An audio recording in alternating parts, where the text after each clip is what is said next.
So essentially, there's two parts of it. Now, again, I'm coming from the lens a little bit slightly differently than most, right? And I'll explain the difference. Like, I don't list a lot of properties for sale. That's not my intention. Like obviously, we just want to sell as much property as possible. Listing it for sale doesn't mean that you're going to sell a property. So let's talk about process from day one. So the first part of it, okay, is you have your lead gen, right? So in lead gen, this step process is something like, either cold calling a lead. This is, you're going to be like, pulling a list. Let's just start. I'm going to be super basic for a second. Okay. Pulling a lead list. Now you can pull a lead list from Reonomy. You can pull it from CoStar, not as great data, but some. You have PropStream, right? There's a couple different softwares that you can pull if you're doing your warm, right? Like, how do you generate your business right now, and how do you plan on generating business? You plan on, like, are you doing cold calling? What are you doing? I am planning to do cold calling. Yes. Yeah, so then you're going to need one of these softwares, And okay? also networking with other commercial agents. Okay, cool. Yeah, because like one thing as an example, one of the mistakes that I feel like people have is that, they rely on other brokers or they rely on wholesalers for their leads, and then the problem is that you have no control. That's what I've been doing. And yeah, that's why I want to switch to the other side. Now I have to Yeah. go get the sellers. You have to Yeah. go get the sellers, correct. So there's going to be two pieces of this, all right? So I would tell you to CoStar, PropStream, CREsync is definitely part of it, to reach out to and pull a lead list. You're going to need one of these softwares. So like this is, as an example, let's do actually this, copy, paste, because this is for sellers, because then you're going to call them and see if they're, open to selling. And then you're also going to have to find the other side, which is buyers. You're going to have to do both, right? If you're going to do cold calling, same kind of thing. You're going to be pulling a list of the buyers and you're going to pull them from the same process, right? Except these are going to be like, you're going to be asking if they're open to selling. You're going to ask them about open to buying. And for these, you're going to be pulling a list of properties. Like these are sold in the last 12 months. I'll even say 12 to 24 months. And then for these, I would tell you to I would be pulling a list of, and then this would be not sold in the last 10 to 20 years.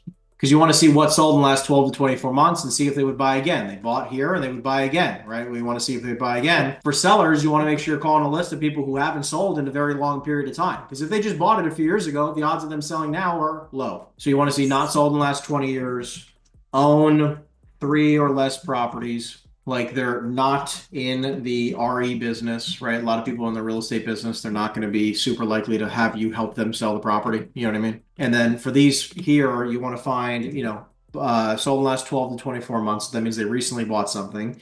They own 5 to 10 properties already. Buy, 2+ properties a year, right? These are going to be the people that you're interested in working with on the buyer side. These are going to be people who are going to try to find on the seller side. Is that making sense so far? Yes. Okay, great. Now you're going to have lead. You have the lead here, right? So I'll even say this. This is prospecting, right, for new business, right? Now you have the lead generated. Okay, now you have your lead generated for a seller, right? The whole purpose now is you're going to dictate whether it is a hot lead. This is going to be like sub 30 days. Next one is it going to be a warm lead, right? Which is like 90 days to 12 months. And then you have cold leads, right? Which is basically 12 months plus. And you're going to dictate, like which bucket they go into. These are going to be like, easy to sell. These are going to be like, can sell, just not right time, or just slightly overpriced. And then your cold stuff is way overpriced, like, or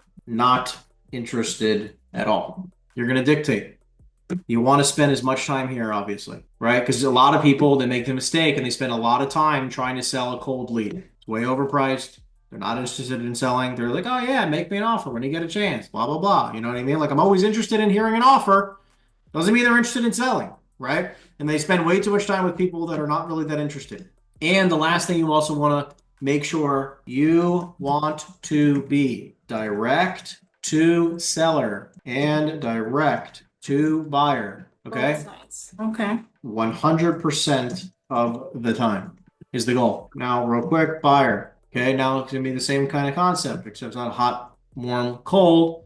You have active VIP, which is basically they buy 2+ properties a year and own 10+ properties, right? Like these are ideal people to work with. Okay. Then you're going to just have active people. Okay, then you just have an active buyer, or these active buyers are people who will possibly buy one property a year if numbers are decent. Then you have these other ones here that are time wasters, which are 10 cap buyers. They want steals, right? These people haven't bought a property in years. You want to stay away from these people. And obviously, the goal is to spend as much time with these two people. Now that you generate the lead, now the next part is pitching deals slash negotiations. So this is, well, now you calling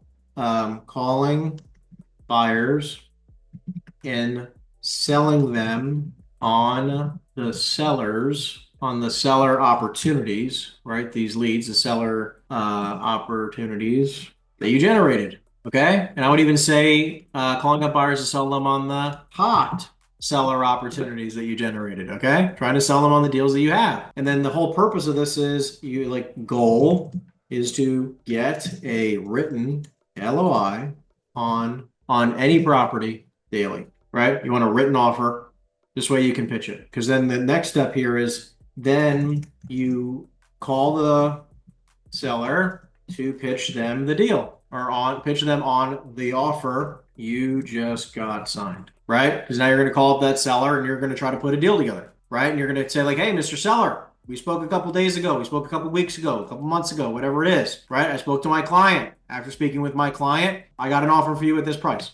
Now, what I also like to sometimes do, okay, with these, with all deals, right, which I'm going to add a row here. Now, this is going to be some asterisks. Submit a starter offer to get a counter from the seller. Now, this is how, you're going to learn how to underwrite properties, and we always submit a starter offer on every single property. So we start the negotiation process to figure out which one they're going to be in, right? Because if we make them an offer, now this is why you need to learn how to underwrite properties. You need to understand the whole process, right? But we submit the starter offer to get a counter, so we know not to, we get to dictate which bucket they go in. Because if they don't tell us a price, we have no idea what bucket they go in. Now we figure out they're a hot deal. We call up the buyers, these VIP guys and these active guys, to try to get some buyers, right? We get a written up offer. We then call up the seller to get the deal signed. By the way, always negotiate an offer over the phone, okay? And by the way,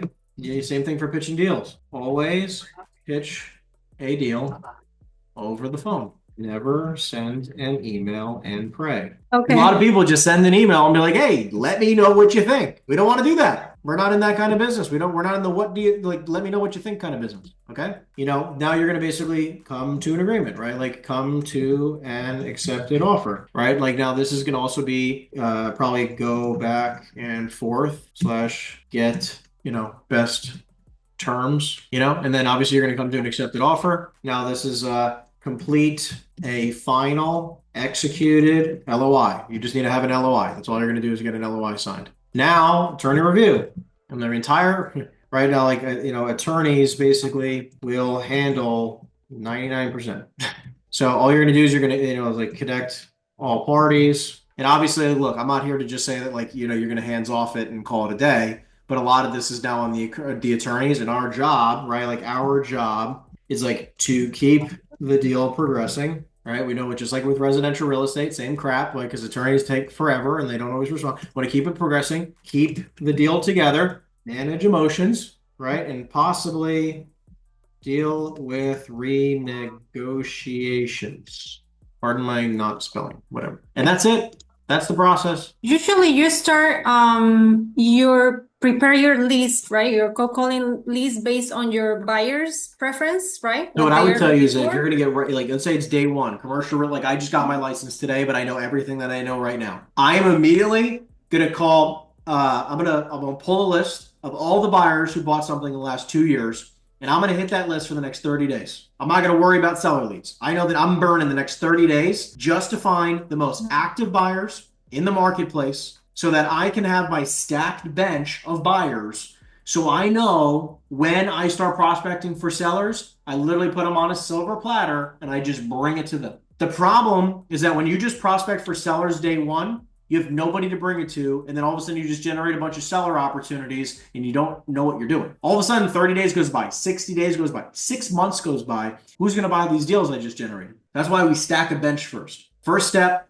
build your bench of VIP buyers. Act as active buyers as possible. It's like dating, right? Like you think about it. Like again, like when you're, I was looking for a wife, I want to make sure I vet the heck out of this person, right? Same thing with buyers, right? Like you're betting, like I'm betting my life on my wife, right? Like, that's a big aspect. I'm betting my career, my commercial real estate career on these buyers. Okay. Same kind of concept. So I want to make sure that you're not just working with any type of buyer. Just because they have a pulse, they can fog a mirror, and they tell you they're a real estate investor doesn't mean that you bet your career on this person. So like, I don't work with first-time investors. I can't bet my career on you. I don't think you're ever going to buy something. And if you happen to buy something, I'm okay with losing that compensation. I want to find the people who own 10 plus properties right now, who buy 2, 3, 4, 5 properties a year, who are super freaking active. That's who I want to work with. And there's plenty of those people out there. Now, I want to be clear. You're not looking for institutions. You're not looking for crazy, like super, $20 million plus type of buyers. You want to find people who are buying $1 million to $10 million deals, a gajillion of them every year. That's what you want.